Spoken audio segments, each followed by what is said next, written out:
How's everybody doing today? So I'd like to thank Deborah A.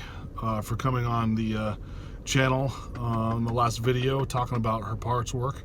I greatly appreciate it, and for those of you that haven't watched it, watch the video before this one, and you can see her perspective on what she talks about. And if you want to get into any type of she specializes in relationship coaching too. I don't know if that was mentioned in the previous video. I watched it, and I don't think she mentioned it, but she is. She specializes in relationships too, not just creating safe spaces in the workplace. So there's two things that she covers in her speciality. So contact her. Watch the previous video for her contact information, all that stuff.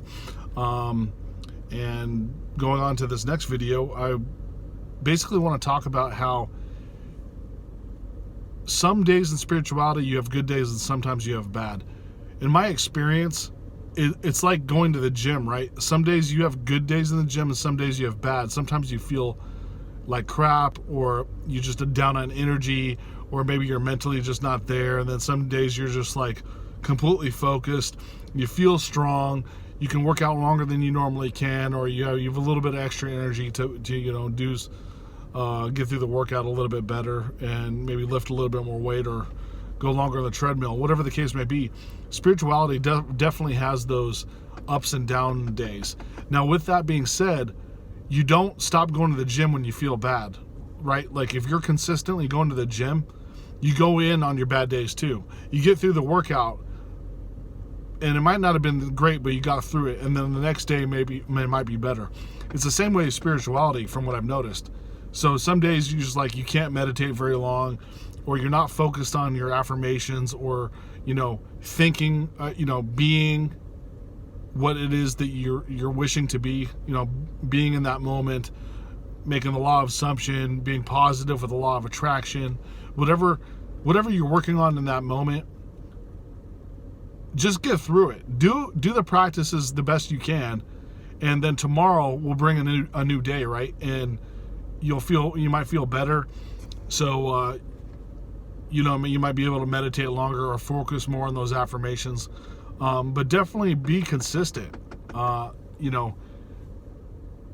can have those days off. Just like the gym, you can have those days off where you need to rest. And I talked about that in a previous video, where there's sometimes those days you just need to take a break. No one's gonna, no harm, no foul. But if you're looking at it in the way I do as far as the gym's concerned, you stay consistent, get through the bad days, and then the good days will be that much better, because you're still impressing the subconscious mind. The subconscious mind doesn't know if you're sick or not. Like, you're just feeding it information. Remember, like you're taking that basketball and you're just shooting it in you're making 3-pointers. You're just feeding it the basketball. You're feeding it information. It's collecting data. It doesn't care if you're sick, if you're lying, if you're telling the truth. You're just giving it information based on what you're saying and what your emotion is in that.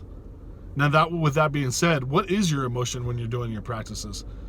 Now, if you're not feeling great, you can do the fake it till I make it concept, but that's just basically to get through those bad days, from what I was talking about.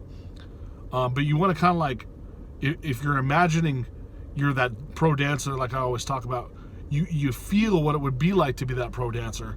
You're dressing like what that pro dancer would be like. You're watching YouTube videos on how to dance, like learn new dance moves.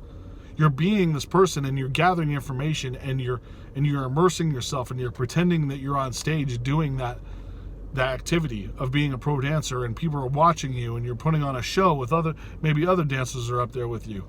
Whatever the case may be, you're envisioning it like it's happening right now. And you will become it, because the subconscious doesn't know the difference between you're essentially kind of lying, right? It's a type of lie, but it's not. What you're doing is you're imagining that's who you are, because your imagination creates the reality that we're in. So you're imagining you're the pro dancer, and the subconscious mind is getting fed those 3-pointers. Pro dancer, swish, pro dancer, and the score is tallying up on the scoreboard. Now you're at 120 points in that game, and you're winning, because you're feeding it that information. And you got to remember, got to celebrate those small wins too. So if you watched a YouTube video and it was just a wonderful dance routine that you saw and you wanted to learn some of those moves, that's a small win, because guess what?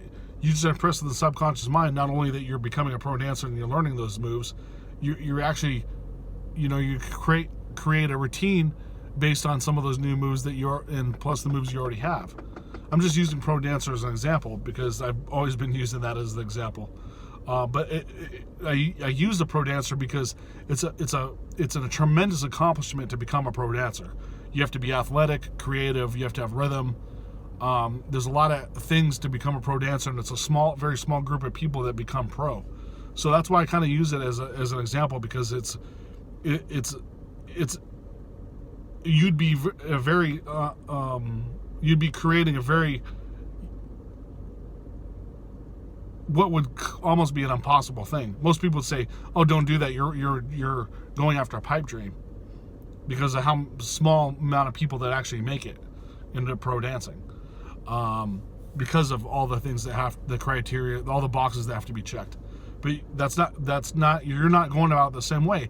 Yes, you're practicing, you're working out, you're doing all the things to be a pro dancer, but you're also immersing yourself in the mind, believing that you're the pro dancer. Even on your bad days, maybe your ankle hurts so you can't practice, but you're watching a YouTube video or maybe a CD of dance lessons, or you're watching some of your old routines and saying, "Oh yeah, I remember I used to do that move, and I don't remember. I don't do it anymore. Don't do it anymore. Why not? Well, I should start doing that one again. That was pretty cool." There's things you can always add to the repertoire. You put the more tools in the toolbox, plus feeding the subconscious mind, saying that you're a pro dancer. Thus, you become it. It's even silly, like you can even go out and buy the outfit that you're going to wear and like dance around in it on the dance floor or wherever you're practicing, in your living room, whatever the case may be, and just believing that you have an audience. You may even put an audience on YouTube on.